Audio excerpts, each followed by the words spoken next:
السلام عليكم. هذا محرك دراجة كهربائية وبدنا نفكه. طريقة الفك دائما الطرف اللي موجود به الكبل تفك البراغي، لأن لو أنت فكيت من الطرف هذا مثلا وبدك تسحب القلب راح تواجه مشكلة أنت مع الكبل، مشان ما يعني تطعج الكبل أو تقطعه. تفك أول شيء البراغي، يجي بالعادة مسدس اللي على الداير.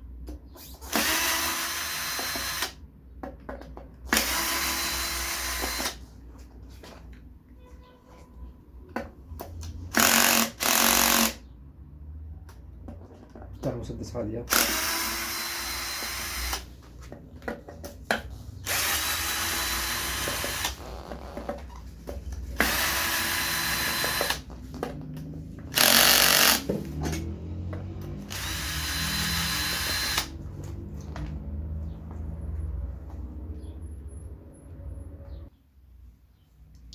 بعد ما رخينا البراغي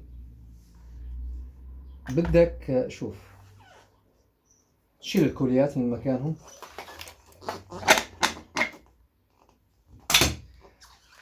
لازم يعني بزاوية قائمة تضرب هذا على الأرض. يفضل أن يكون بخشب مشان ما تأذي الميل. يعني أنا راح أحط سجادة حاليا. أنا حطيت سجادة مشان أضرب الميل عليه على الشكل هذا. خلي الضربة شوي قوية مشان يقفز القلب ويتخلص من المغناطيس، يخلص حاله. لما تركب احذر انك تحط اصابعك، لانه لما نسحب هذا، لما نسحبه المغناطيس يسحب بقوة عالية، يعني لا سمح الله يقطع لك اصابعك. نحن بدنا نعرف مكونات المحرك. هو بسيط على فكرة. يعني اول شيء عندنا هذا الجزء. هذا الجزء يعني يجي بشكل دائري 100% صحيح، لانه اي خلل بهذا الجزء راح يصير مشكلة اثناء الدوران، راح يصير يحف هذا الجزء. وموجود المغناطيس، قطع المغناطيس على الجزء هذا من الداخل. كل مغناطيس مثلا هذا اللي حاط اصبعين عليه عم يعطينا مجال مغناطيسي من بالجهة القطبية الجنوبية، مثلا مجال قطبي، مجال جنوبي.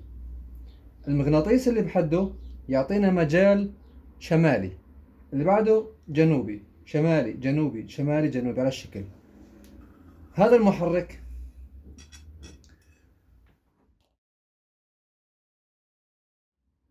هذا المحرك مكوناته هذا القلب حديد، هذا القلب حديد، انتبه. والملف يعني احنا لو نزيل الحديد راح يظل الملف على الشكل ملفوف داير ما يدور العضو الدوار، عفوا العضو الثابت، هذا يعتبر عضو ثابت. والحديد مشان يقوي المجال المغناطيسي الناتج من الملف، تمام. وهاي الحساسات 3 بالعادة يجون بهذا الموديل، أو يجي بورد صغير حجمه وراكب عليه 3 حساسات، ويجي مع البورد أحيانا مكثف وبعض المكونات الإلكترونية. وهاي البيلية وهذا القلب على الشكل. أنت لو بدك تبدل الكابل هذا تبدله، لازم تفك الطرف هذا، الغطاء هذا تفكه. تجيب شي تضربه مثلا، تدقه على الشكل وتفكه وتبدل الطرف. بعد ما تفك الغطاء تبدل الكابل. لما تبدل الكابل خذ حذرك، لازم تلبس الكبال مكان ما تلحم، مثل هاي الخراطيم الحرارية، لأنه هذا أثناء العمل، أثناء ما يمشي ترتفع حرارته. يعني هذا الشرح، هاي هي مكونات المحرك المغناطيسي، محركات الدراجات الكهربائية. هذا هو بس، يعني ما بشي ثاني. فأي عطل أنت يصير معك مبينة. يعني عندك 3 حساسات، هذول بالعادة يعطلون 3 حساسات. مثلا تعطل هذا الحساس، مو شرط أنت تبدل 3 حساسات، لا خلاص فك هذا لحاله وركب حساس بداله وانتهت القضية. طريقة فحص الحساسات موجودة بالفيديوهات، دور عليها تقدر تلاقيها.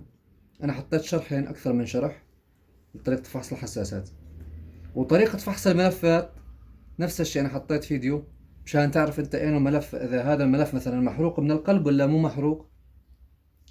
راح أكرر الشرح، هو ما يطول على فكرة، يعني شرح سريع. لما بدك تركبه على الشكل تركبه، انتبه بس خذ حذرك دائما. أول شيء تأكد إنه هذا نظيف، جيب أي شيء امسحه ومو موجود بيه ولا قطعة مغناطيس. وخذ حذرك، انتبه شلون يسحبني، انتبه شايف شلون سحب قوي جدا. فانت خذ حذرك انك تحط اصبعك او كذا يعني بشي مكان مشان ما يصوب، مشان ما تصوب حالك. طبعا بملاحظة، انت لما ركبت الغطاء ما راح يدور المحرك، لان البلية مو على النص، لازم تشد على الاقل 3 براغي او 4، يعني برغي مقابل برغي وبرغي مقابل البرغي.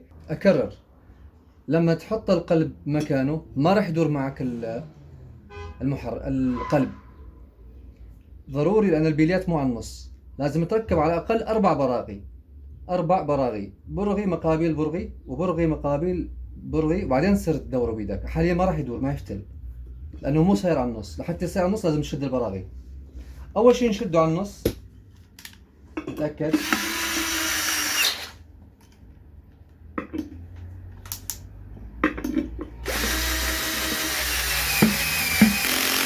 تسمع صوت مثل الطقطقة، تسمع مثل صوت الطقطقة، يعني هذا عم ياخذ مكانه والبيلي عم تركب مكانه.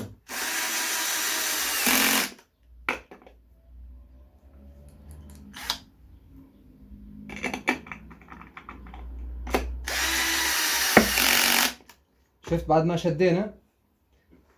جرب، بإمكانك تجربه إنه يدور أو ما يدور. شايف صار يدور. قبل ما تشد البراغي ما راح يدور معك. ممكن أنت تفكره خربان، لا، لازم تشد البراغي لحتى يدور معك. وطريقة فحص الملف بالداخل لازم يكون راكب على الشكل المحرك، يعني يكون راكب وجاهز. مثل ما أول قلت لكم، تلمس هنا عندك ثلاث أسلاك، عندك 3 أسلاك للمحرك. تلمس مثلا هنا 3 محاولات، الأزرق مع الأصفر، وتدور هذا بيدك. شوف السر بعد عضلة مغناطيسية قوية، ما يعني ما يدور. انتبه لو قفلت انا يدور بسرعة.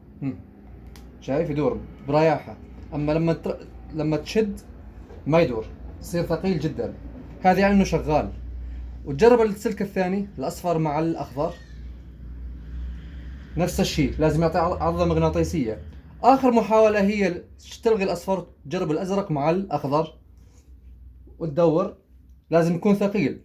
اذا كان درجة القوة يعني واحدة منهم أقل من 2، معناتها معناتها بيعطل الملف. أما إذا كانوا 3 بنفس القوة خلاص معناتها ما في عطل. تمام؟ ولازم يولد كهرباء. أنت لازم لما تدوره يولد كهرباء. إذا ولد كهرباء قوية وجيدة بإمكانك تشغل عليها مصباح، يعني لد 12 فولت. إذا ولد معناتها شغال، إذا ما ولد أو ولد بشكل ضعيف معناتها مو شغال.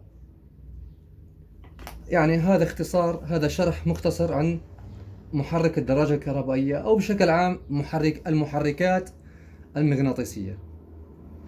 والسلام عليكم.